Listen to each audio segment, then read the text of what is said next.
सभी स्टूडेंट्स को career counselling की इस सीरीज़ में बहुत बहुत स्वागत। अभी हम चर्चा कर रहे हैं आईटीआई में एडमिशन्स के प्रोसेस के ऊपर। तो आज चर्चा करेंगे आईटीआई में योग्यता और ग्रेजुएशन जो है वो किन किन कैसे कैसे हो पता है। तो आईटीआई में एडमिशन के लिए जो न्यूनतम योग्यता है वो मैक्सिमम ट्रेड्स में 10th है। 10th के बेसिस के ऊपर मेरिट बनती है और कुछ ट्रेडें हैं जिसके अंदर 8th बेसिस की कुछ ट्रेड्स है उसमें 8th। तो जिनके अंदर 10th बेसिस है मैं अभी आगे वाले वीडियो में बताऊंगा कि कौन कौन सी ट्रेड्स से 10th बेसिस पे है, कौन सी 8th बेसिस पे है। तो 10th बेसिस जिनके अंदर है उसको अंदर आपको 10th की मार्कशीट के अनुसार अप्लाई करना है और यदि 8 की है तो 8 मिनिमम योग्यता उसमें 8th की जो 8 के अंदर जो अंक है उसके अनुसार आपकी मेरिट योग्य बनेगी।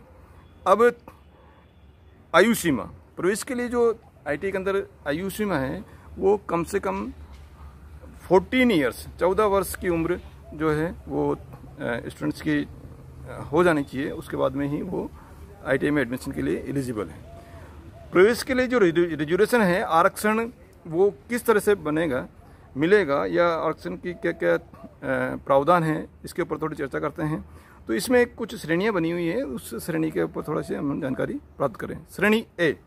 श्रेणी ए में जो रिजर्वेशन है वो SC, ST, OBC, SBC और EWS इसके अंदर। तो SC कैंडिडेट यानी SC कैंडिडेट्स के लिए 16% रिजर्वेशन है। ST कैंडिडेट के लिए शेड्यूल्ड ट्राइब इसके लिए 12% रिजर्वेशन है। OBC के लिए 21% रिजर्वेशन है। इसी तरह से स्पेशल बैकवर्ड क्लास SBC उसमें 5% रिजर्वेशन है और जो आर्थिक रूप से कमज़ोर वर्ग है EWS उसमें जो है 10% रिजर्वेशन का प्रावधान आईटीआई के अंदर रखा गया है। इसमें अब जो रिजर्वेशन कैटेगरी है उसके अंदर क्या क्या डॉक्यूमेंट्स आपको देने हैं। कास्ट सर्टिफिकेट, मूल निवास प्रमाण पत्र में नाम, ये थोड़ी विशेष जानकारी आपको मतलब सावधानी रखनी है कि कास्ट सर्टिफिकेट और मूल निवास प्रमाण पत्र के अंदर नाम, आपका खुद का नाम, कैंडिडेट का नाम, पिता का नाम या उपनाम, उसके अंदर सरनेम जो है वो 10th की जो मार्कशीट के अंदर लिखा हुआ है वही लिखना है। भले ही उसके अंदर आपने कुछ स्पेलिंग मिस्टेक कर रखी है तो अब उसमें सुधार यदि आप करेंगे तो उसमें 10th की मार्कशीट में आपकी जाति प्रमाण पत्र या मूल निवास प्रमाण पत्र में अंतर आ जाएगा। इसलिए यदि आपकी 10th की मार्कशीट में सरनेम लगाया हुआ है तो ही आप आपके जाति प्रमाण पत्र या मूल निवासी प्रमाण पत्र में सरनेम आपको लगाना है। यदि वहाँ सरनेम नहीं लगा हुआ है तो वो आपको जाति प्रमाण पत्र या मूल निवासी प्रमाण पत्र में भी आपको या आपके पिताजी के नाम के आगे सरनेम नहीं लगाना है। यानी बिल्कुल स्पेलिंग एक जो है लेटर है वो आपका वही होना चाहिए जो आपकी 10th की मार्कशीट के अंदर वो दर्ज है। यानी पूरे डाटाज आपके 10th की मार्कशीट के अनुसार 10th की मार्कशीट, जाति प्रमाण पत्र, मूल निवासी प्रमाण पत्र, आधार कार्ड, इनमें सब में जो है आपका खुद का नाम, पिताजी का नाम और उसमें सरनेम और आपकी डेट ऑफ बर्थ बिल्कुल एकदम सभी में एक समान होनी चाहिए ताकि आपको फ्यूचर के अंदर कोई भी जो है समस्या का सामना नहीं करना पड़े। अब कास्ट सर्टिफिकेट जो है, कास्ट सर्टिफिकेट 1 वर्ष से पुराना नहीं होना चाहिए। यदि आपका 1 वर्ष से पुराना है तो आप उसको आप अप्लाई करके और वापस आपको बनाना है।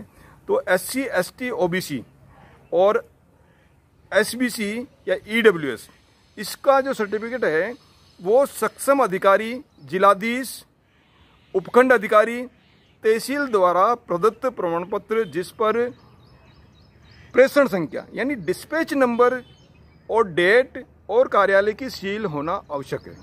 यानी डिस्पैच नंबर होना चाहिए, कार्यालय की सील होना चाहिए और ये जो मैंने बताया जिलाधीश, उपखंड अधिकारी और तहसील द्वारा जो है उनके द्वारा जारी प्रमाण पत्र ही जो है वो मान्य होंगे।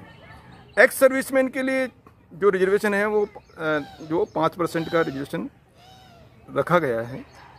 अब श्रेणी बी में जो है मिलिट्री सर्विसेज के जो आश्रित जो कैंडिडेट है उनके लिए श्रेणी बी है, एक्स सर्विसमैन के लिए श्रेणी बी एक्स सर्विसमैन के लिए 5% का, जैसे मैंने बताया आपको, रिजर्वेशन रखा गया है।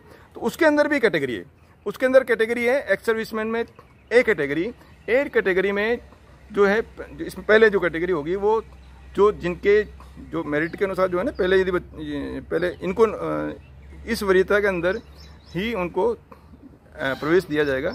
पहले मिलेगा प्रवेश शहीदों की संतान को, जो किसी भी वार के अंदर या सीमा के ऊपर रक्षा करते हुए यदि कोई सैनिक शहीद हो गए तो उनकी संतान को पहले वरीयता मिलेगी। एक्स सर्विसमैन बी कैटेगरी में सेना में या सीमा पर सेवा करते हुए जिन सैनिकों को विकलांगता प्राप्त हो गई है, कोई सेना पे रक्षा करते हुए या वार के अंदर रक्षा करते हुए कोई सैनिक विकलांग हुआ तो उनकी संतान को ये दूसरे नंबर की जो वरीयता दी जाएगी। एक्स सर्विसमैन सी में गैलेंट्री अवार्ड किसी सैनिक को मिला तो उनकी संतान को ये वरीयता देगी। इसी तरह से एक्स सर्विसमैन डी में पूर्व सैनिक खुद जो है उसका, तो ये या एक्स सर्विसमैन जो खुद नहीं, एक्स सर्विसमैन जो पहले सर्विस में रह चुके हैं लेकिन उनकी जो संतान है वो as a ex serviceman category के अंदर जो वो आएगी। तो इस आरक्षण में 5% रिजर्वेशन के अंदर जो है, ये जो आरक्षण है उसके अंदर 50% रिजर्वेशन जो है गर्ल्स कैंडिडेट को के लिए है, ये जो एक्स सर्विसमैन की रिजर्वेटिव कैटेगरी। और यदि गर्ल्स कैंडिडेट नहीं आती है तो फिर उनकी जगह बॉयज़ के द्वारा वो सीट भरी जाएगी। गैलेंट्री अवार्ड विजेता के आश्रितों के अलावा शेष सभी सेवारत रक्षा कर्मियों के पुत्र पुत्रियों को इस आरक्षण का लाभ दे नहीं है। ये जो एक्स सर्विसमैन सी कैटेगरी है गैलेंट्री अवार्ड, उसमें केवल गैलेंट्री अवार्ड के विजेता वालों को ही लाभ मिलेगा, उसके अलावा उनको जो कैंडिडेट हैं उनको लाभ नहीं मिलेगा।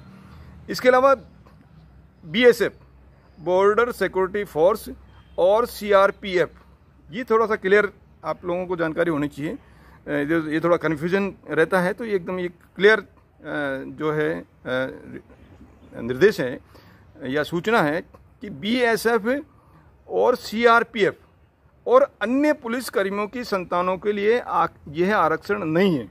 यानी एक्स सर्विसमैन का जो आरक्षण है उसके अंदर बॉर्डर सिक्योरिटी फोर्स पे जो तैनात हैं उनके बच्चे या central reserve police force CRPF उनकी संतान या अन्य पुलिसकर्मी उनकी संतान, वो एक्स सर्विसमैन वाली कैटेगरी के अंदर वो आरक्षण का लाभ उनको नहीं मिल पाएगा। तो ये थोड़ा सा क्लियर रखें।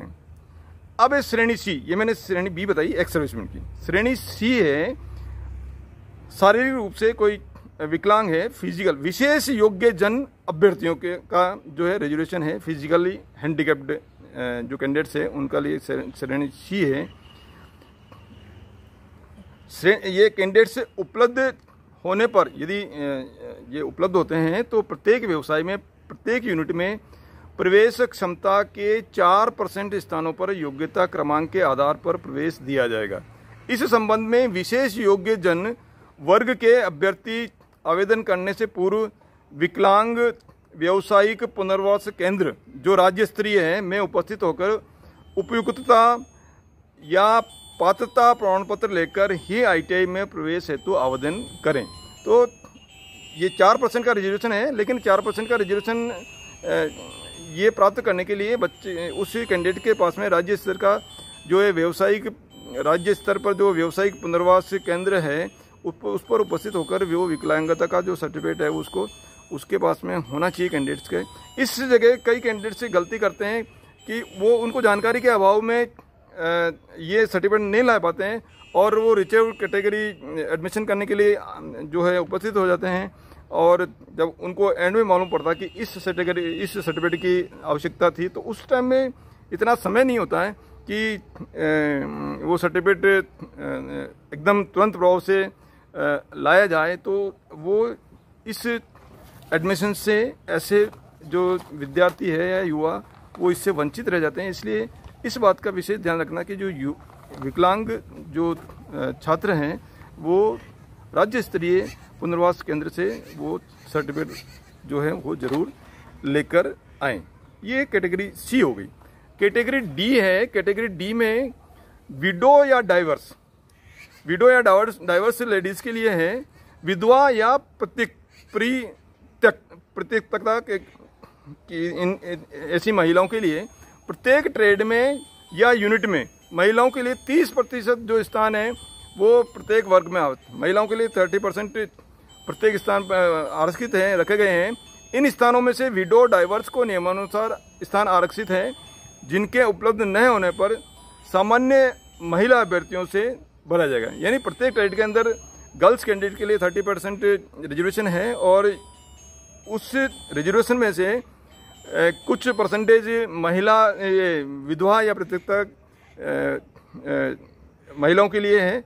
वो यदि उपलब्ध नहीं होती है तो जो जनरल जो गर्ल्स कैंडिडेट हैं उनके द्वारा वो सीट भरी जाएगी, और वो गर्ल्स भी यदि उपलब्ध नहीं होती है तो जनरल बॉयज़ के द्वारा वो या उस कैटेगरी की जो सीट है वो बॉयज़ के द्वारा वो जो है सीट वो भरी जाएगी। महिलाओं का आरक्षण जैसे मैंने बताया, सभी व्यवसायों में प्रत्येक वर्ग में महिलाओं के लिए 30% आरक्षण का प्रावधान है। इसमें नियमानुसार विधवा या प्रतित्यक्ता महिला अभ्यर्थियों की अनुपलब्धता वो यदि उपलब्ध नहीं होती है तो रिक्त स्थान पर उसी वर्ग के बॉयज़ अभ्यर्थियों से भरे जाएंगे। फिर भी आरक्षित स्थानों पर योग्य अभ्यर्थी उपलब्ध नहीं होते थे तो रिक्त स्थान पर सामान्य योग्यता सूची में सामान्य अभ्यर्थियों से भरे जाएंगे। यानी पहले जो गर्ल्स कैंडिडेट के लिए जो रिजर्व कैटेगरी है वो जिस कैटेगरी के, मान लीजिए ओबीसी की गर्ल्स है, ओबीसी की गर्ल्स यदि उपलब्ध होगी तो वो भरी जाएगी। यदि वो उपलब्ध नहीं हो पाएगी, गर्ल्स कैंडिडेट नहीं आए हैं, तो फिर उसी कैटेगरी यानी ओबीसी के ही स्टूडेंट्स में से वो सीट भरी जाएगी।